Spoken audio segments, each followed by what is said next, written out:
everybody. How are you? Interesting topic today that would be important for all of you who are looking at this career for the first time, and also for somebody who is in school now or online for a certificate, in a certificate program. Any of those scenarios, you may not be going to school at all. This career is open to you, okay? If you're coming out of retail, or you've been a dental hygienist, or you're a nurse, and you want to make a change, it's very common for people to come out of those fields.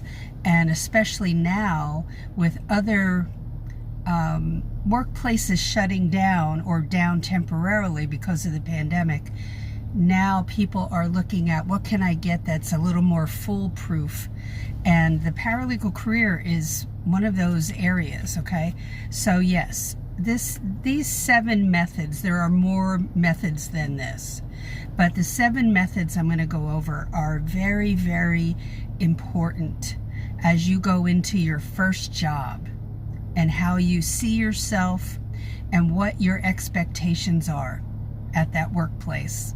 Okay, and what your role will be. So let's start right away. Number 1, keep track of what you already know how to do. Okay, are you familiar with the Blue Book of Citations? Do you have to memorize that whole thing? No, it's a reference book. That's what that is. Black's Law Dictionary, that's a reference book.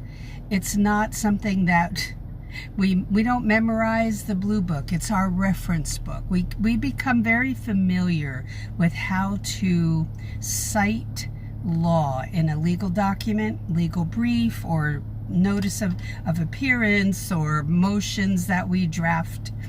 We have to know what that should look like in the document, how it should be formatted. And the Blue Book of Citations is one of those reference books that you should have. You know, you shouldn't rely on the law firm to supply that. You should buy a copy of your own.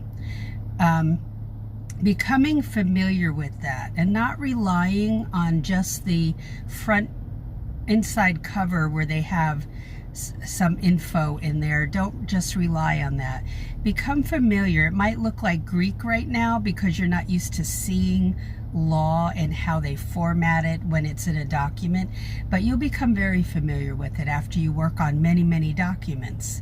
It will become second nature. Okay, so what do you know how to do right now? Get a notebook and write down a lot of those things. What documents do you know how to do? What about this field are you familiar with right now because you're either going to school, taking classes, or not, but you've been doing a lot of research? Write all that down. Like as I said the other day, you might have had experience in some areas of law personally, maybe real estate, or maybe family law, or maybe bankruptcy, or it could be something like that. Write down what you know, okay? And then as you look at other areas of law, what do paralegals do in those fields? What do you need to know how to do as a paralegal, not an attorney, as a paralegal, okay? Research that on Google. Number 2, never assume. Never make an assumption. No guesstimates. Ask questions. The entry-level paralegal who goes on an interview and doesn't ask a question, and I don't mean about benefits and hours that you're going to work and all that. If you don't ask questions about them, what they do, they're going to be worried because you won't ask questions when you start, and they need you to ask questions. They don't want you to guess or make assumptions. That's one of their biggest concerns, and you really have to be a detective. So no assumptions. Don't assume that the attorney is taking care of something. You're the person that has to monitor all that. Number 3, complete your projects on time that you've been given to do. projects. It could be that you've got to summarize a deposition. Maybe it's, I've got to create a notice that the attorney asked me about. A new case came in, and right away you should think about, what do I have to do? And you can communicate with the attorney. When you're new, communicate with the attorney at all times. If you're on a project and you're having trouble, you're not sure about something, you have to ask questions and communicate. Don't hide your head in the sand like an ostrich. Then problems occur. There's no excuses for that. Number 4, you proof everything that you give the attorney. The attorney's not your proofreader. So that's number 4. Proof everything. Proofread. 3, 4, 5 times before you hand that off, so that they don't find your mistake and you find it first. And don't just depend on spell check. Use your eyes, and you have to think about what you're reading. And also, in that same number 4, read everything that crosses your attorney's desk. Every single thing. Be aware of those documents. What case is it in? Is there something you need to do with that document, or because that document came in? What is that document triggering? Is it something that now, we have to do XYZ? Talk to the attorney about it. Don't be, well, I'm new, I don't know. You start asking questions as if your life depended on it, because building your career does depend on that. It really does. You will set yourself apart. You're not there to be spoon-fed or coddled. You're there to learn, but you've got to push yourself, okay? Number 5, if you're in a crunch situation and there are 3 documents that need to get out, or you're working on, like I did, where I had to do, prepare 11 complaints. I did all 11, but let's say that another assistant was going to help me with that.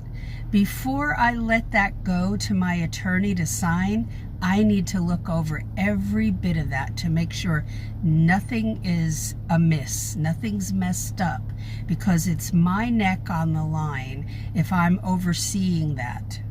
So don't assume that everything is okay. Never assume.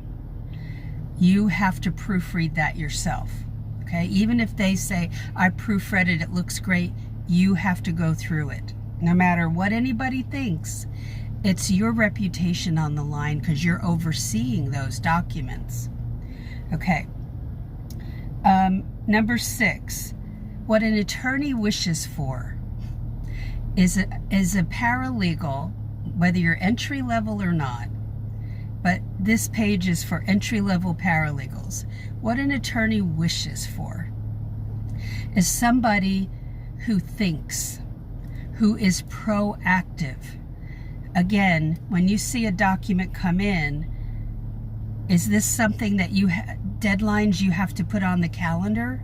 Is this something you need to talk with your attorney about? You have to, make sure they know what just came in. You don't just put it on their desk and you're just assuming they see it and thinking, well, they're adults, they should do that. No, they have other things they're concerned about, that they're worried about, that they're stressing about. You have to bring that to their attention. That's part of our job, okay? And you might have to document that document that came in for a case. It's like, what do I do with this document? When you're new, you don't know. So you have to ask the attorney, is there something that I need to do, though, with this document, okay? So be proactive. The monitoring the calendar is one of your biggest tasks. You'll have to-do lists, you'll have a calendar, you'll be multitasking to the nth degree. And so that's a big, big part of your job, okay, that the attorneys don't handle. I just read a comment by an attorney that said, my paralegal can put her hands on any document I need. But when she's out for the day, for a doctor appointment or something she had to do, I can't find anything. Well, that's because, yes, good systems are set up by paralegals, but the attorney's not used to where to look. But paralegals have it all pulled together as to where to look. And every single document needs to be organized. It needs to be put in its place. Having loose documents in a file is unacceptable. And yes, it's hard to keep up with everything. That's why every day you've got to have a designated time to organize the most active files. You've got to do that. Most paralegals don't have their own secretary, so we have to do all that. We have indexes for the pleadings file that we have to set up. That's on the front, and we have numbers, and we have to put the name of the document in there, and they're tabbed so that we can find things easily. Our depositions, our copies of the deposition are put in its place and alphabetized. I worked on a case where there were 20 plus deposition copies of different people, different witnesses, and had to put those in alphabetical order. And did I summarize all those right away? No. I talked with the attorney, and sometimes they'll say wait on doing that because I don't want you to spend a lot of time on that right now. Okay, so there's communication going on at all times. I don't assume that the attorney wants me to do something when I'm new. I will double check, and even as a veteran paralegal, I'll say, what do you think about this? Do you want me to work on that right now? And we'll go over that. I let the attorney prioritize, okay?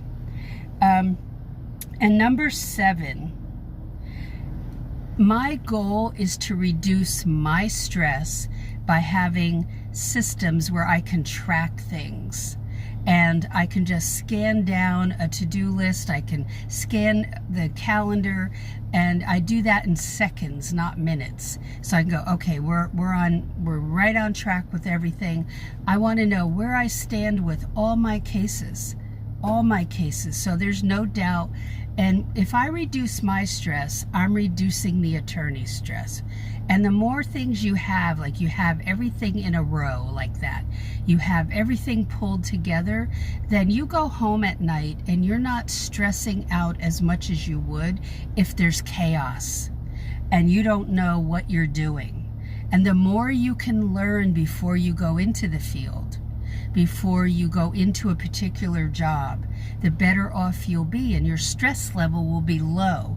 The first couple months are tough in any new job, but the more that you understand that, okay, well, I took that document and that came in, you write it in your notebook, your own notebook, not the case number, that's private, but to remind yourself, this document came in, what did I do with it? What was that step? So that you don't have to then go bother anybody else as to what do I do with this now. But you want to talk with the attorney. We just received this document in, and they'll go, oh good, we need to work on that right away. But remind them that you have a hot project or document that you're working on. What do they want you to work on? You throw the ball to them so that they make that decision, okay? And the stress will be reduced by how you manage this. And yes, you'll be a manager. You will be managing the cases at every step of the way. But when you're new, you have to double check with the attorney. And it's not just when you're new. Even as a 30-year veteran, I'm communicating with the attorney all the time as to what I'm working on. And they'll ask, they'll ask me, how's that coming? And I'll tell them where I am in that process. And they'll go, oh, okay, great. Can you shoot me that when you're done with it? Because I think I want to make revisions.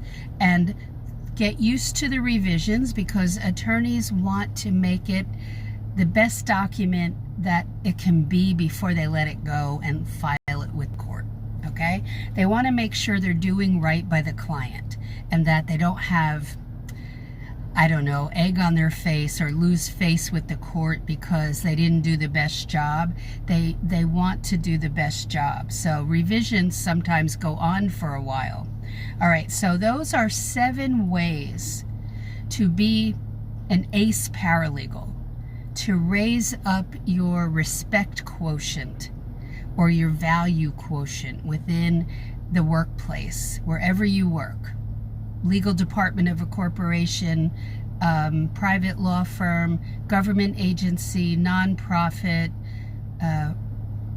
NASCAR, who employs a paralegal on site, any places, insurance companies. You want to learn, if you can learn a lot about that workplace before you ever step foot in it as to what are those duties that paralegal does every day, you will be so much better off, and that will reduce your stress and at the same time boost your confidence. Okay, so I hope this was helpful to you. Write those down and go through them 1 through 7, those tips, and write down where you stand right now. If you can, number 1, join us in the Paralegal Inner Circle class or the cover letter secrets class. Both have extreme value to you as an entry-level paralegal. Okay, and you can scroll below and look for links for both of those classes. Okay, you'll see postings on that, and I'll post something later on that will give 2 links to those classes. Be sure that you look today in today's postings for the Get 0 callbacks. Watch that video. You'll see a paralegal getting ready to go through a door in the graphic below. Click on that link, sign up, and watch that video. Also, scroll down to yesterday's graphic for the Paralegal Resources Hub. Go in there and watch several of those videos. One is the 4 hot areas of law for 2021. Okay. And on today's postings, you'll see I asked a question about what area of law you want to specialize in, or areas of law. Maybe there's several. I recommend you have more than one that you're thinking about, okay, that you look at 3 or 4, and some that will mesh with each other, okay? You know, with entertainment law, that same law firm may specialize in trademark law, because when there are people in entertainment, they are trademarking their brand. So that's another area of law to look into, okay? Family law is very broad, but under that umbrella of family law is adoption law as well, besides divorce, besides custody matters, visitation matters.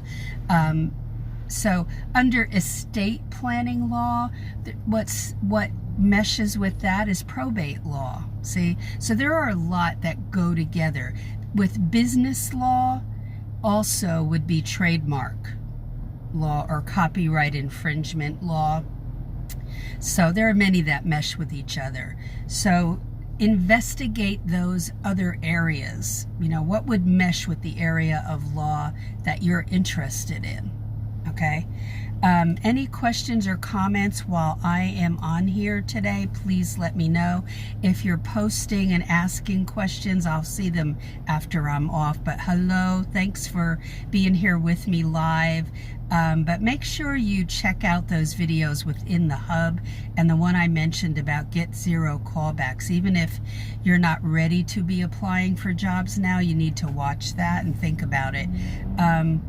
And that is it for today. So have a great one, and I will talk to you in tomorrow's video.